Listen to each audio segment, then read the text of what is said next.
하나님이 사랑하시는 비산동교회 성도님들, 지난 하루 동안 평안하셨습니까? 예수님은 항상 깨어 있으라고 우리들에게 말씀하셨습니다. 항상입니다. 오늘 아침도, 점심도, 저녁도, 내일도, 앞으로도 항상 깨어 있어야 하는 것입니다. 신앙이라는 것은 쌓아 올리기는 어렵지만 무너지기 시작하면 순식간에 무너지는 법입니다. 그러므로 우리는 마귀에게 틈을 주지 않는 항상 깨어있는 신앙으로 무장해야 합니다. 오늘도 주님의 말씀으로 깨어있고 무장할 수 있는 우리 모든 성도님들이 되시길 바랍니다. 기도하겠습니다. 사랑의 하나님 아버지, 지금도 사단은 우는 사자와 같이 두루 삼킬 자를 찾고 있습니다. 우리 모든 성도들 주님의 말씀과 함께 늘 깨어있게 해주시고 주께서 말씀으로 사단을 이기심과 같이 우리도 주님의 말씀으로 사탄의 유혹을 이기는 주님의 군사들이 되게 하여 주옵소서. 이 모든 말씀 우리 주 예수 그리스도의 이름으로 기도드립니다. 아멘.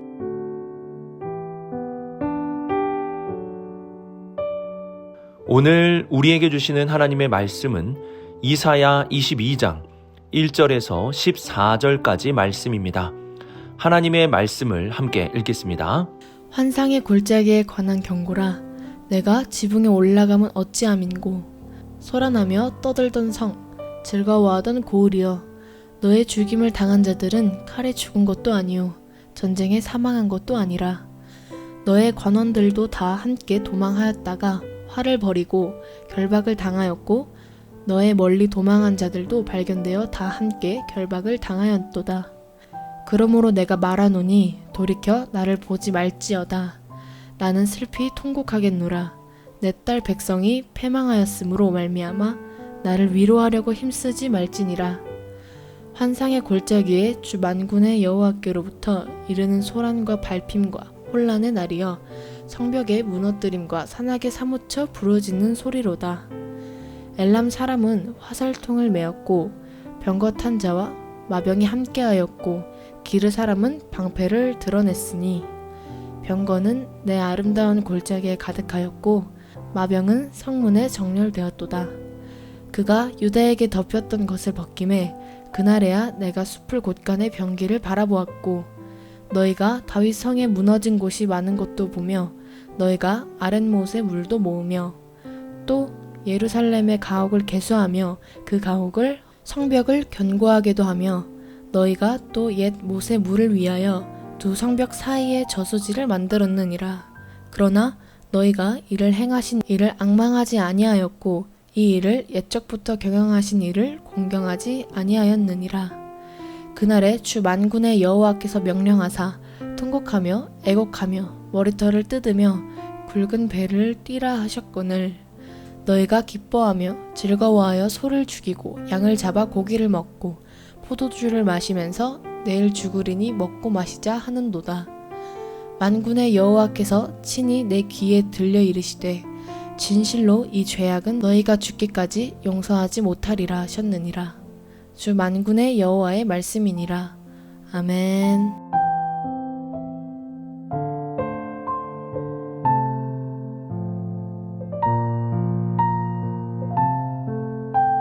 (1절을) 보시면 환상의 골짜기에 관한 경고라 라고 말씀합니다. 환상의 골짜기는 무엇을 가리키는 것일까요? 앞서서 이사야 21장 1절을 보시면 바벨론을 향해서 바벨론이라고 말씀하지 않고 해변 광야라고 빗대어 말씀하는 것을 살펴보았습니다. 이처럼 어떠한 나라에 대해서 가리킬 때 그 나라의 이름을 직접 말씀하시기도 하지만 그 나라를 빗대어서 말씀하시기도 합니다. 오늘 말씀의 문맥을 본다면 환상의 골짜기는 예루살렘을 빗대어 가리키는 표현으로 보입니다. 예를 들어 4절에서는 그 성을 향해 내 딸 백성이라고 말씀하십니다. 하나님은 예루살렘이나 시온을 내 딸이라고 표현하십니다. 그리고 8절에 유다에게 덮였던 것, 그리고 9절에 다윗성, 10절에 예루살렘의 가옥 등 오늘 말씀은 이스라엘의 예루살렘에 대한 하나님의 말씀이라는 것을 알 수 있습니다. 다시 1절을 보시면 환상의 골짜기에 관한 경고라 내가 지붕에 올라감은 어찌함인고 라고 말씀합니다. 지금 예루살렘 주민들이 지붕으로 올라갔다고 합니다. 지붕으로 올라가는 경우는 보통 멀리 보기 위해서 올라가는데요. 2절을 보면 보다 더 특별한 이유로 인해서 올라갔다는 것을 알 수 있습니다.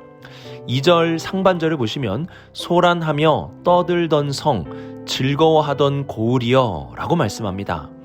이 말씀을 통해서 알 수 있는 것은 당시 예루살렘에 매우 즐거운 일이 일어났다는 것입니다. 지붕에 올라가서 외칠 만큼, 지붕에서 떠들고 소란하게 즐거워할 만큼 너무 좋은 일이 일어났다는 것입니다. 많은 학자들은 이때의 일을 아수르의 왕 사네립이 예루살렘을 공격하였다가 여호와의 사자가 치심으로 하룻밤 사이에 18만 5천 명이 죽고 도망친 사건을 가리킨다고 말합니다. 아수르의 군대에 포위를 당해 죽는 줄만 알았는데 하나님의 도우심으로 그들이 도망자가 되어 후퇴를 한 것입니다. 이 놀라운 승리를 경험하게 되자 성은 즐거움과 기쁨으로 가득하게 되었습니다. 그런데 하나님은 이사야에게 이러한 말씀을 주셨습니다. 2절 중반절부터 3절까지를 보시면 너의 죽음을 당한 자들은 칼에 죽은 것도 아니요 전쟁에 사망한 것도 아니라 너의 관원들도 다 함께 도망하였다가 화를 벌이고 결박을 당하였고 너의 멀리 도망한 자들도 발견되어 다 함께 결박을 당하였도다 라고 말씀합니다. 이사야는 앞으로 일어날 끔찍한 일을 알려줍니다. 유다 백성들을 지키고 보호해야 할 지도자들은 싸우지도 못하고 도망치다 결박을 당하게 된다는 것입니다. 그만큼 크고 두려운 일이 닥쳐올 것이라는 말씀입니다. 그래서 4절을 보시면 그러므로 내가 말하노니 돌이켜 나를 보지 말지어다. 나는 슬피 통곡하겠노라. 내 딸 백성이 패망하였으므로 말미암아 나를 위로하려고 힘쓰지 말지니라 라고 말씀하며 그 재앙으로 인하여 고통받는 백성을 바라보며 슬퍼하고 있음을 보여줍니다. 이는 이사야의 슬픔이며 하나님의 슬픔의 모습을 보여줍니다. 유다는 하나님의 도우심으로 놀랍게 아수르를 물리쳤습니다. 하지만 아수르를 이겼다고 끝이 난 것이 아닙니다. 승리에 도취하여 즐거워할 때가 아니라는 사실입니다. 이제 더 크고 두려운 일이 있으니 더욱 깨어 있어야 하는 것입니다.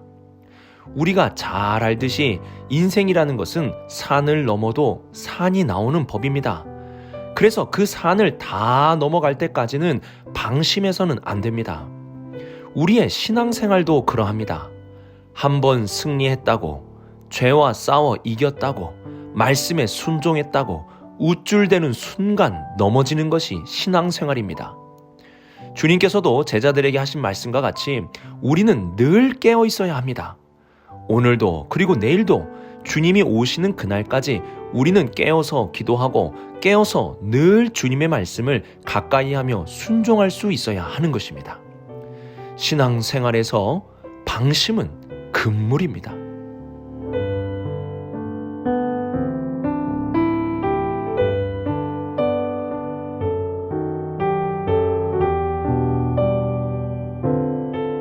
(6절을) 보시면 바벨론에 가담한 엘람과 기르 사람들을 언급하며 이들이 공격해올 것을 말씀합니다.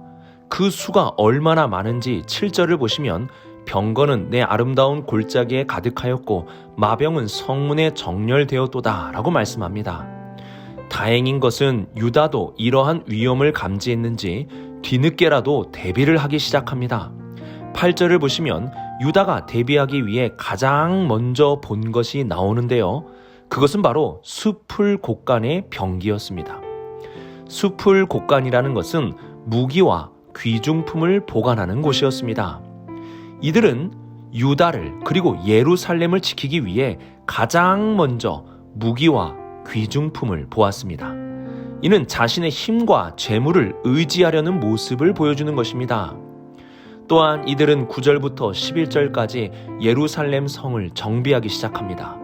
고산 지대에 있는 예루살렘의 취약점을 보완하기 위해 물을 모으고 저수지를 만들기도 하였습니다.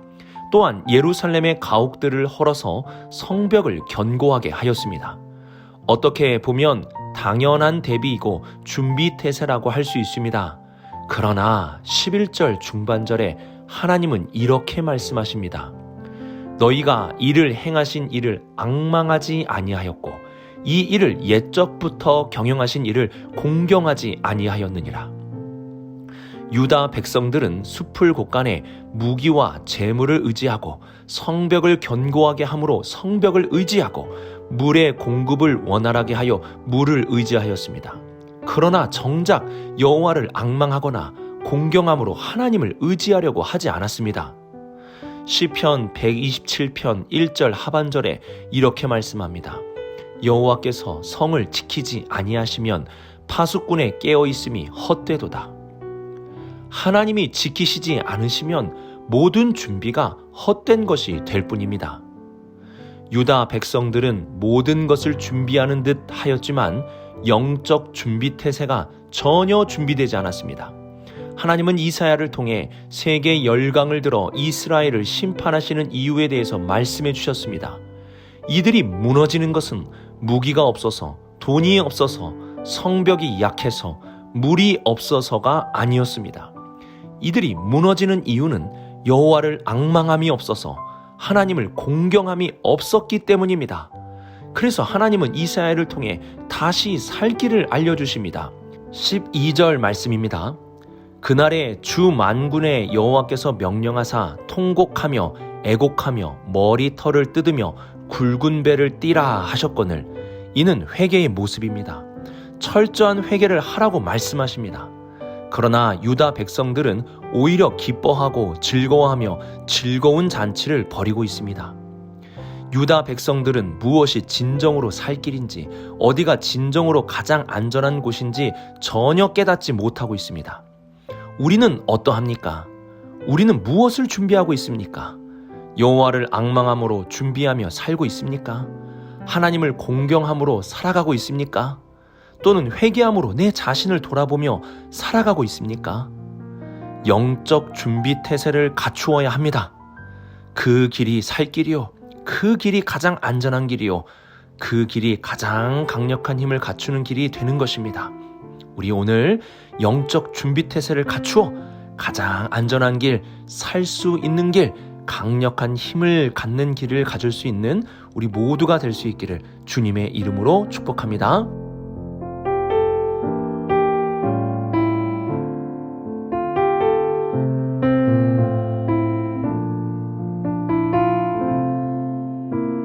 하나님이 보실 때 이스라엘에 지금 필요한 것은 무기도, 재물도, 성벽도, 물도 아니었습니다. 그들에게는 지금 회개가 당장 필요했습니다. 하나님의 진노가 멈출 수 있도록 회개함이 시급합니다. 그러나 이스라엘 백성들의 눈에는 당장에 보이는 것들을 보수하고 견고하게 하는 것이 중요했습니다. 우리가 하나님께 눈을 돌리지 않는다면 우리도 똑같이 이 세상에 보이는 것들이 가장 중요하게 느껴질 수밖에 없습니다. 하나님을 바라보아야 하나님이 중요하다고 말씀하시는 것들이 들리게 됩니다. 우리의 눈이 세상에만 있다면 세상의 것들이 중요해지고 우리의 눈이 하나님을 향해 있다면 하나님의 말씀이 중요해지게 되는 것입니다. 이사야는 이스라엘 백성들에게 하나님을 보라고 앙망하라고 외칩니다. 그러나 이들은 무기와 재물, 성벽과 물을 보았습니다. 그리고 회개하라는 하나님의 말씀 앞에 오히려 잔치를 벌이며 즐거워합니다. 결국 14절에 하나님께서 이렇게 예루살렘에 대해 선고를 내리십니다. 만군의 여호와께서 친히 내 귀에 들려 이르시되 진실로 이 죄악은 너희가 죽기까지 용서하지 못하리라 하셨느니라. 주 만군의 여호와의 말씀이니라. 하나님은 이 심판 선고를 이사야의 귀에 직접 들려주십니다. 그리고 만군의 여호와의 말씀이라고 앞뒤에 말씀하심으로 이 모든 것을 결단하셨다는 사실을 알려주십니다. 이스라엘 백성들은 아수르의 공격으로 주변 국가들의 몰락을 보았습니다. 그리고 그 가운데 자신들은 놀라운 기적으로 살게 된 것을 경험하였습니다. 이는 하나님의 전적인 은혜이며 도우심입니다. 그러면 더 하나님을 앙망해야 하는 것이 당연한데 이들은 하나님을 버리고 다른 것을 더 의지하게 되었습니다. 우리는 어떠합니까? 하나님의 은혜로 주님의 자녀 삼아주시고 구원받는 주님의 백성이 되었습니다. 영원한 생명을 받았습니다. 그러면 더욱 이 많은 것을 베풀어 주시는 하나님을 의지하고 앙망해야 하는 것이 아닙니까? 우리 주님을 더욱 앙망합시다. 주님을 더욱 공경합시다. 그리고 우리의 죄에 대해서 더욱 철저하게 회개합시다. 이것이 살 길이고 이것이 가장 안전하며 가장 강력한 능력의 길이 됩니다. 오늘의 말씀을 묵상하며 한 번의 승리에 도취하는 삶이 아니라 늘 깨어있는 우리가 될 수 있기를 바랍니다. 또한 우리는 영적으로 준비 태세를 갖춘 신앙인이 되어야 합니다. 영적 준비가 되어 있지 않으면 모든 것이 허사가 될 수 있습니다. 우리는 하나님을 앙망하며 공경하고 내 죄에 대한 철저한 회개를 통해 영적 준비 태세를 갖추어야 합니다. 한 번의 승리로 나태하거나 교만하지 말고 영적으로 늘 깨어 흔들리지 않는 우리 모든 성도님들이 되시길 주님의 이름으로 축복합니다. 기도하겠습니다. 사랑의 하나님 아버지, 오늘 우리에게 귀한 말씀을 주심에 감사를 드립니다. 우리 안에 나태함이나 안일함이 없게 하시고 특히 승리함으로 인한 교만함에 빠지지 않도록 늘 붙들어 주옵소서. 영적 준비 태세를 갖춘 군사가 되게 하시고 어떠한 공격에서도 흔들리지 않는 믿음으로 굳게 서는 용사들이 되게 하여 주옵소서. 이 모든 말씀 우리 주 예수 그리스도의 이름으로 기도드립니다. 아멘.